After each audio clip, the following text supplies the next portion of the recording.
બનાસકાંઠા જિલ્લામાં કોંગ્રેસમાં મોટું ભંગાણ સામે આવ્યું. ગુજરાત પ્રદેશ યુથ કોંગ્રેસના મંત્રી અને બનાસકાંઠા જિલ્લા કોંગ્રેસના પ્રમુખ દિલાવરસિંહ વાઘેલા ભાજપમાં જોડાયા. થરાદના પૂર્વ ધારાસભ્ય ગુલાબસિંહ રાજપૂતના અંગત ગણાતા દિલાવરસિંહ વાઘેલા જોડાયા.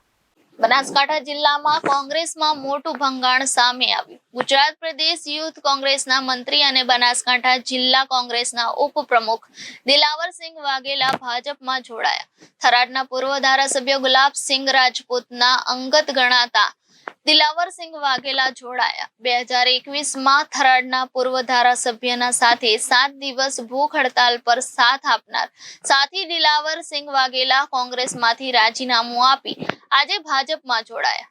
NSUIના પ્રદેશ મંત્રી નરેન્દ્રસિંહ ચૌહાણ જોડાયા ભાજપમાં. બનાસકાંઠાના સાંસદ પર ભરતભાઈ પટેલના હાથે કેસરિયા કર્યા. રિપોર્ટર થાનાજી રાજપૂત સાથે જનાદેશ ન્યૂઝ બનાસકાંઠા.